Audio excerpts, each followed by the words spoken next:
What is up, YouTube? It's your boy, TheWalk71, Blessed Day with a 4, and I'm here with another WrestleMania 36 review for you all. This is night 2 of Mania.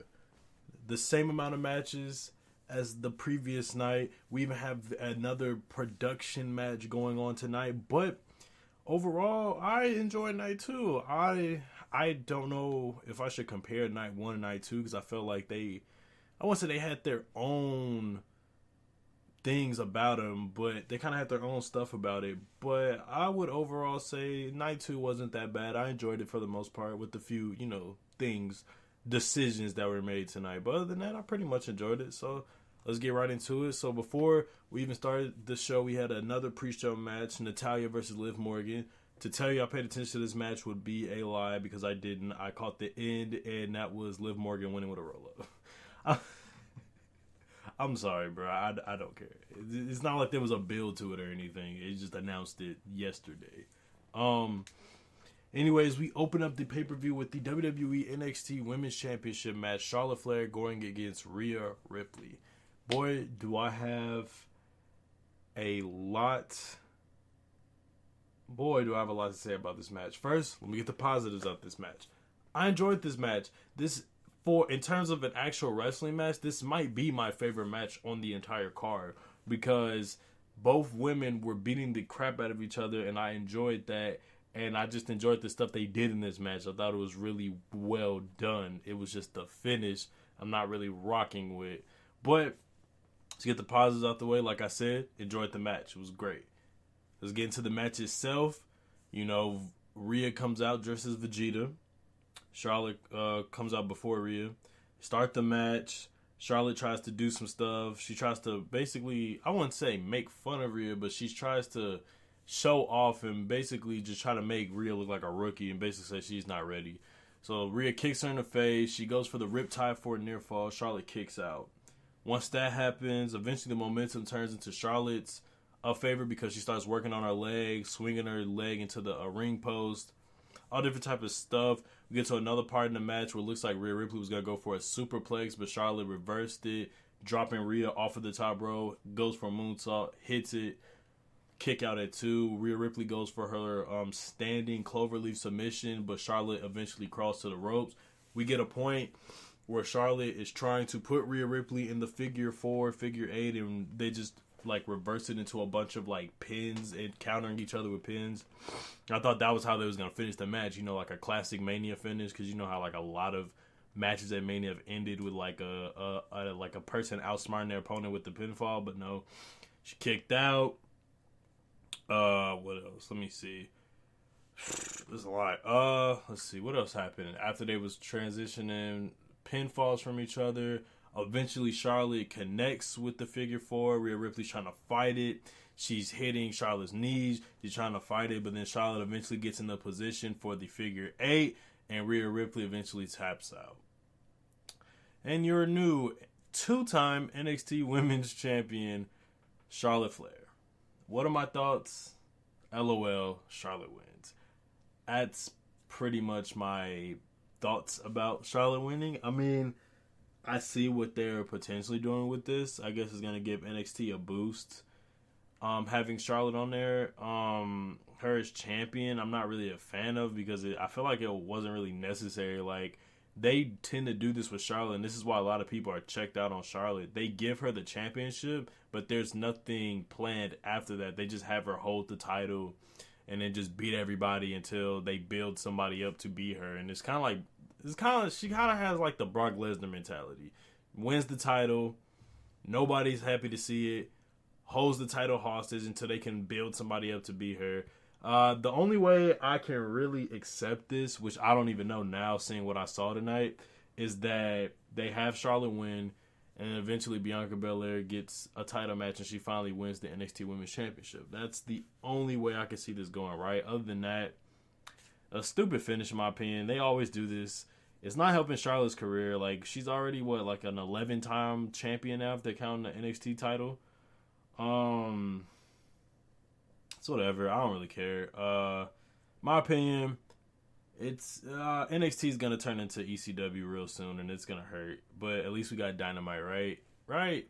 Anyways, after that, we got Alistair Black versus Bobby Lashley. To tell you that I knew why they were fighting would also be a lie, because they just announced this match on Raw, and now it's a Mania match.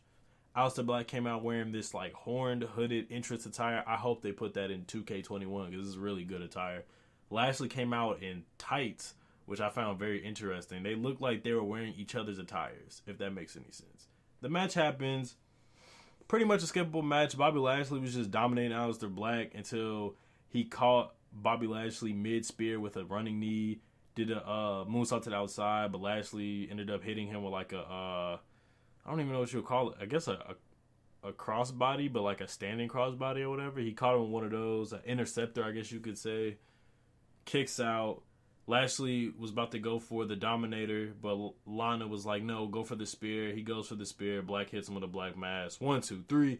Alistair Black wins the match. It probably lasted all like 5 minutes. It wasn't that much like long of a match. It was a whatever match. The right person won. Alistair Black won in Mania.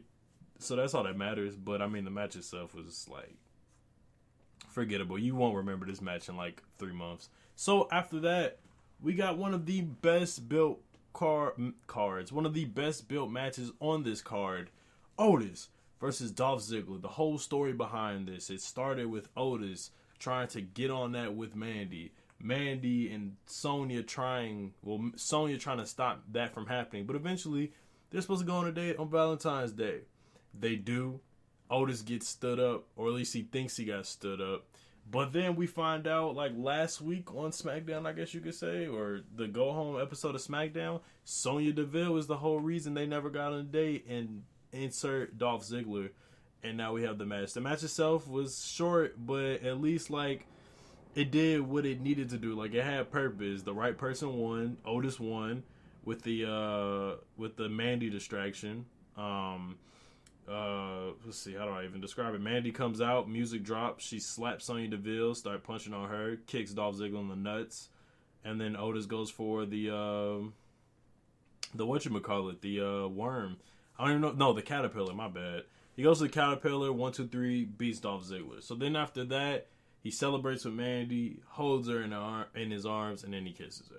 I don't know if that's a very good idea, knowing that we got this disease going around, and you're supposed to be at least like 6 feet from people, and this man got her, and all right, cool, y'all can get the Rona if you want to.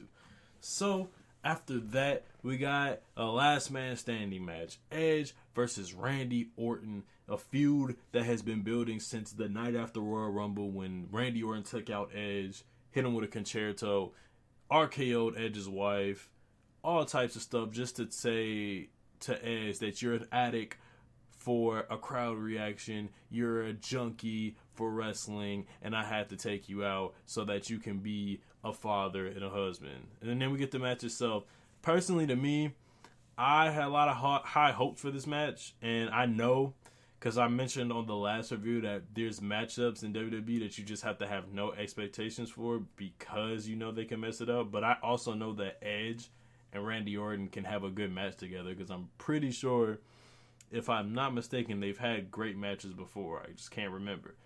But match itself was kind of dull. I mean, it served its purpose. The match was like so long. It was unnecessarily long. Like, it did not have to be as long. Like, if they would have shaved maybe 10 minutes, 15, 20 minutes from it, probably would have been a better match. It just like kind of dragged after a while, and I was just like waiting for it to be over. And then like they didn't even have to really go around fighting each other throughout the PC, because the stuff they did, they could have done in the ring. It was like no difference. It's usually when people fight in the crowd and backstage, it's because they're doing stuff they can't do in the ring. Almost, they were doing stuff they could have done in the ring. So it started off in the ring at first. Edge makes his entrance first. Randy Orton's music plays for a few minutes before Randy Orton comes in and RKO's his Edge out of nowhere. It was actually showed in a replay that Randy Orton is actually a cameraman.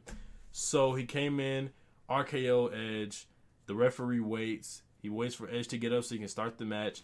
Another RKO. The referee starts to count before Edge gets up. Randy Orton's still wailing on Edge. They fight. They start to fight in the weight room of the Performance Center.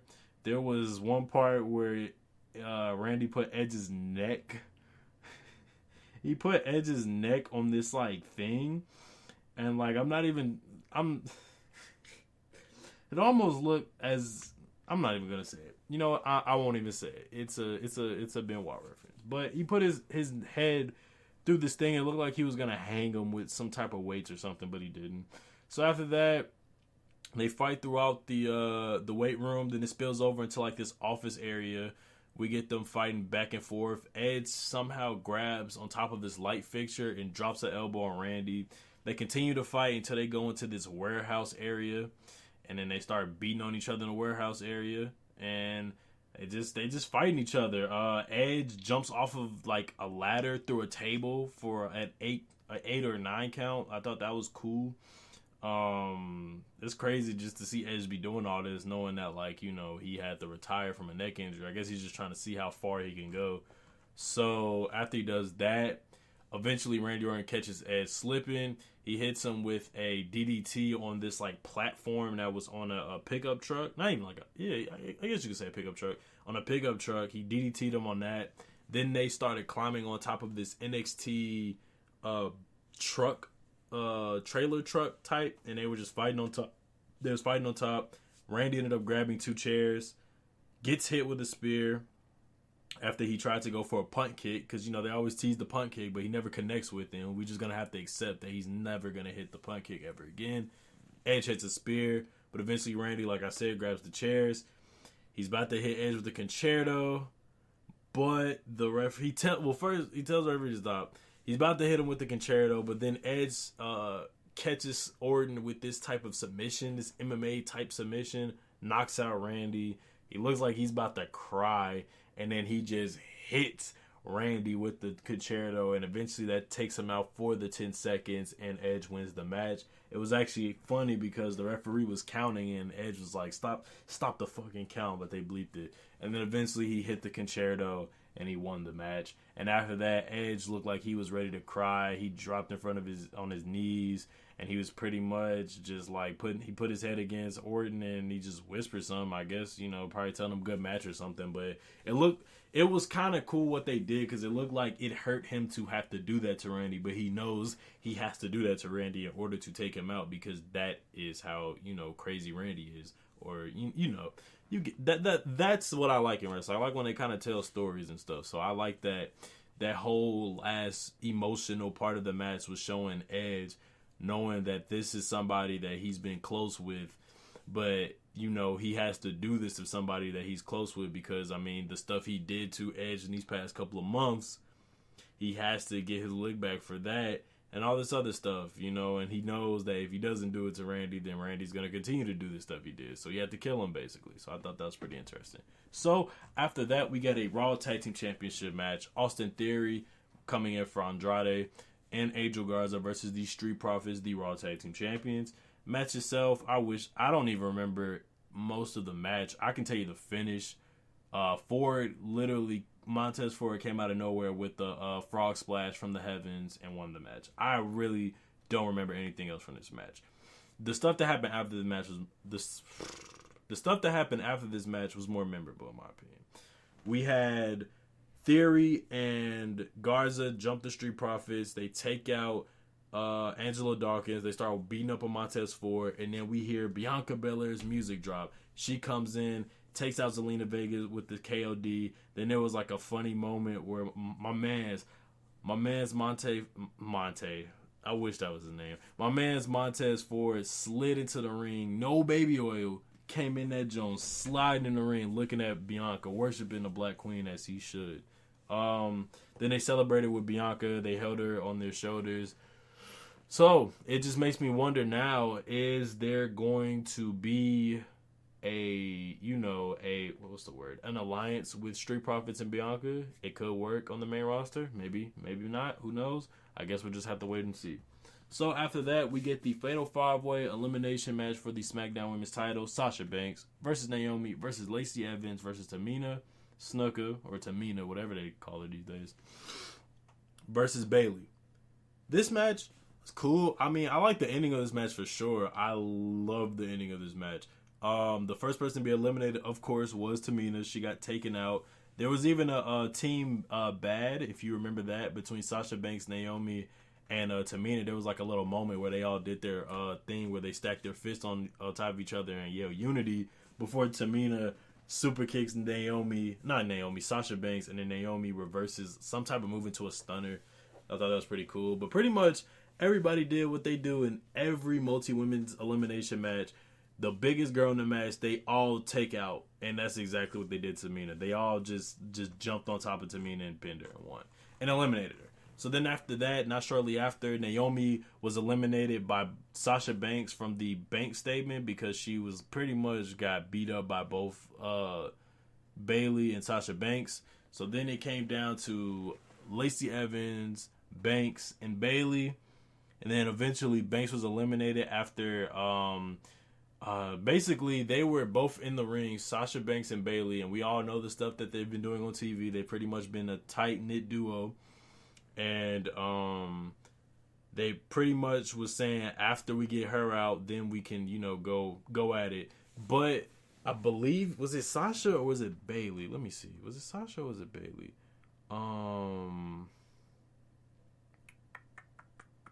I think Bayley pushed her out the way, but eventually Sasha Banks got hit with the women's right and got eliminated.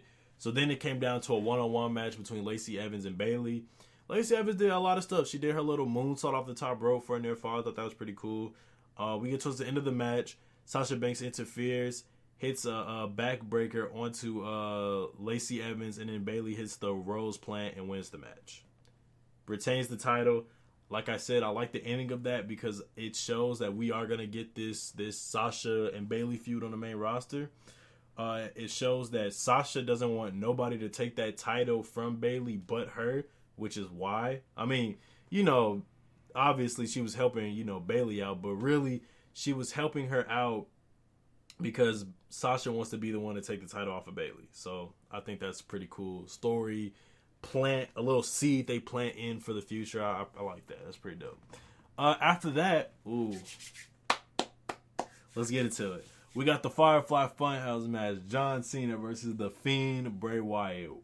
I can't even say this was a match. This was a story. This was a television show. This was a television production. Oh, I gotta give a chef's kiss to this whole thing. It was amazing.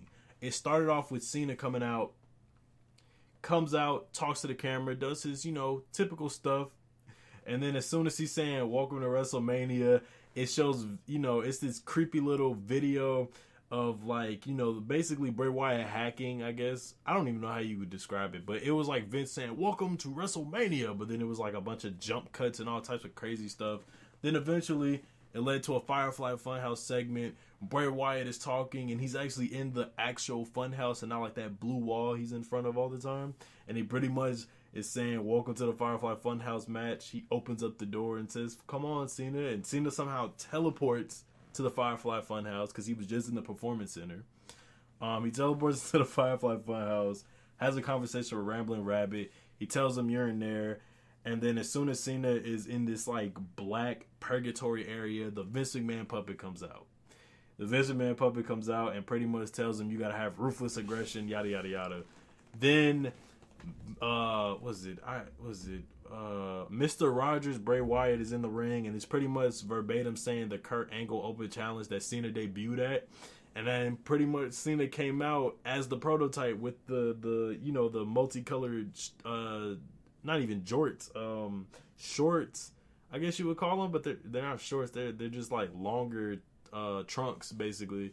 Came out in that, and he was pretty much saying ruthless aggression, and he tried to punch him, and Bray ducked. He tried to do it a bunch of times, and it didn't work.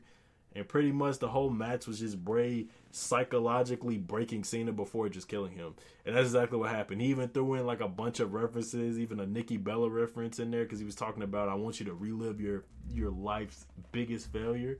Thought that was pretty cool. So then after that, it transitioned into Saturday night's main event somehow. And from there, we get the Muscle Man, Bray Wyatt, and he's pretty much cutting an old school WWF Hulk Hogan 80s-esque promo with John Cena, calling him Johnny Large Meat. and Cena's pretty much lifting weights like it's nothing. He just does like a bunch of curls and whatnot, and then it gets to a point where he's like he can't feel his arm. I don't know if that's a steroids reference or something, but I guess he's supposed to channel in his inner Hulk Hogan. Then eventually we get the Doctors of Thugonomics John Cena, and then he's in the ring with Bray Wyatt again, and he's pretty much talking in rhyme. He's rapping, talks all this type of stuff about Bray and whatnot, and then eventually it turns from that to we get the original Bray Wyatt, the cult leader Bray Wyatt. He actually has the rocking chair. They show the videos when he was doing all the cult stuff and everything. It would have been so great if Luke Harper didn't get released, but I'm so glad he's in AEW now. But it would have been glad for them to have them two like standing right there, you know, just because. And pretty much that Bray Wyatt was in there because he said, I want to relive where it all went wrong. And he had, even Cena had on his gear from that Mania, which was like a black t-shirt and whatnot, the neon green he wore. It was perfect. They had everything. And pretty much Bray was at his old self. He was about to hit Cena with the Sister Abigail before Cena got out of it. And then he told him, finish what you started, because there was a point in their match at WrestleMania 30 where Cena was going to hit Bray Wyatt with the chair, but he didn't. He fought against it. It looks like he was going to do it again. And then somehow it transitions into WCW somehow. I truly don't understand how. And basically it transitioned into Bray Wyatt turning into Eric Bischoff, and he's introducing Hollywood Hogan, or in this case, Hollywood Cena. And I thought that it was a reference to how Cena, you know, pretty much went Hollywood, because, you know, he's in all these major movies now. You got Playing with Fire, Blockers. He's going to be in Fast and Furious 9. He's in a bunch of, like, mainstream movies now. He's in Bumblebee. That's, like, one of my favorite Cena movies. He was in Bumblebee. And now look at him. He's back. But then they also show all the people Cena put over, I guess, or the people he lost to. So they showed CM Punk. They showed, I don't know if they showed Daniel Bryan, but they showed CM Punk. They showed Randy Orton. Who else did he put over? I'm really trying to think that was in there. But he pretty much just put over a bunch of people. It showed that, and then right after that, Cena just looks confused. First he takes out the Eric Bischoff Bray Wyatt. He starts punching him all crazy, but then he turns into Huskus the Pig, and he's pretty much beating up the pig. And as soon as he gets up, he realizes what's going on. Then the Fiend shows up. The Fiend comes in, chokes out Cena with the mandible claw, hits him with the Sister Abigail before choking him again, and then Mr. Rogers, Bray Wyatt, makes the count, and the Fiend stands tall. And that is the Firefly Funhouse match. Great. Wow. Once again, chef's kiss to whoever did that. Whoever said Vince had some... Oh, how could I forget? Oh my God, I have to throw that in there. When it was at the WCW moment, I sound very excited. It's crazy how excited I am to be talking about WWE, for God's sakes. There was a moment in the WCW part when Hollywood Cena came out and they had the Vince puppet say, such good shit. Oh my God, I lost it. Because if you watch wrestling, if you know wrestling, if you know anything outside of WWE, then you know all about that. When Jon Moxley got out of WWE and he did the Talk of Jericho podcast, and he pretty much talked about Vince saying that after giving him crappy storylines and whatnot. And it's just funny because I'm pretty sure Vince has heard of... He's pretty much... I can almost guarantee Vince has either heard this or somebody has told him about it. He knows. I'm pretty sure Vince knows everything on the internet. He just doesn't acknowledge it. And he threw that in there, and I like popped for that because I laughed. That was great. That was great. But I truly think that Cena and Bray Wyatt had everything to do with this, because if Vince had something to do with it, it would just... I don't know. I don't think it would have been as great, because this match did something that WWE never does, and I'm pretty sure they rarely ever do, which is story continuity. They mentioned stuff from 6 years ago at WrestleMania. It's WrestleMania 30 back in 2014. They mentioned stuff from the beginning of Cena's career almost, pretty much, and they just threw it all in there and told an amazing story. That's why I know Vince had nothing to do with it, because like I said, story continuity isn't a thing in WWE. They just go off of stuff and act as if the past never happened. And then that's just the way it is. But this one actually did that, told a story. I loved it. Bray stands tall. He finally redeems himself. And now it almost kind of redeems the Fiend too. In the eyes, I guess, of the fans from their, that oh my God, that terrible match with Goldberg at the Saudi show and everything that happened with that. So it was great. It was great. I loved it. This is my favorite. This was great. I love this. This and the Taker match was great. I'm gonna rewatch these tonight. I have to, because it was just that good. So after that, we get to the main event. WWE title match. Drew McIntyre versus Brock Lesnar. Drew McIntyre won the 2020 WWE Royal Rumble. And the story is that he's trying to redeem himself. But Brock ain't gonna let that happen. And they pretty much started the story at the Rumble when Drew eliminated Brock out the match. And Brock just couldn't recollect himself after getting hit with a Claymore kick. And that's kind of what they told when that move was hit. But pretty much the match started. I had went to go grab something to eat. I come back. This man Drew McIntyre is getting hit with like 3 F5s. I'm like, oh my God. He kicked out the first F5 at 1, the second F5 at 2, and the third F5 at 2.5. So pretty much, I think Lesnar. Yeah, okay. So I'm reading it now. Okay, so that makes sense. So the match started with Drew hitting a big Claymore kick for a near fall. He tries to go for another one, but Brock turns into a German suplex. That must have been when I got back in the room. So yeah, once he hits all the F5s, Drew kicks out. He tries to go for a fourth F5. Or did he? Did he go for a fourth? Yeah, okay, so it doesn't matter how many. It was too much. So the last one he tried to go for, Drew got out of it, instantly hits Brock with a Claymore kick. Hits him with another Claymore kick. Hits him with a third Claymore kick. 1, 2, 3. We have a new. No, not even a third one. He said, fuck all that. Hit him with a fourth Claymore kick, because why not? Hit him with a fourth Claymore kick. 1, 2, 3. Or no, it was the fourth Claymore kick. My bad. I'm so flustered, bro. After that Bray Wyatt, just reliving it right now, I'm flustered. So don't mind me. So pretty much Drew McIntyre hit 4 Claymore kicks to Brock's like 5 F5s, and he wins the WWE Championship in front of nobody. My thoughts, I guess. My thoughts about this match, it wasn't, the best match. They could have done way better, and I felt like if they were in the stadium, then we would have got like a really good slaughter fest between them two. Like, I felt like it would have done all the typical Brock stuff, but eventually it would have been kind of like the Daniel Bryan and AJ matches with Brock, where he wails on the man, but then the man comes back, start doing all types of crazy stuff, and then it just turns into just like a slaughter fest. But, I mean, it's the best they could do for where they're at. I mean, I'm pretty sure Brock was not going to have a 15-minute classic in an empty arena. Pretty sure he got there. He was like, all right, what we doing? Nah, F all that. Look, we going to have a 5-minute match. I don't feel like getting beat up in front of nobody. Which I can respect if that's the case. But, hey, Drew McIntyre won the WWE Championship. He won it at WrestleMania. He technically has a WrestleMania moment. Will we ever relive this WrestleMania moment? Probably not, because, I mean, I don't think nobody's going to remember or wants to remember the fact that WrestleMania was performed in front of nobody in, case of all of this. Plus, I don't think nobody wants to relive this coronavirus stuff right now, because this shit, this ain't it, bro. I don't want to relive this. But, hey, it is what it is. WrestleMania Night 2. Good show overall. I say my match of the night was the women's title match. Like actual wrestling match, because the Cena Bray stuff was like a video production. And I enjoyed that too. So, yeah, I enjoyed Night 2 of WrestleMania. I'll probably give it the same score I gave last night's Mania, which was like a 7 out of 10. It pretty much did everything. There was a few moments where I'm just like, oh, God. But they came through and redeemed themselves at the end. That's all I could ever ask for from WWE. You can't ask for too much, because then you'll get let down. So, anyways, you know what to do. Like, comment, favorite, subscribe. Make sure you wash your hands. And don't go outside. Please don't go outside.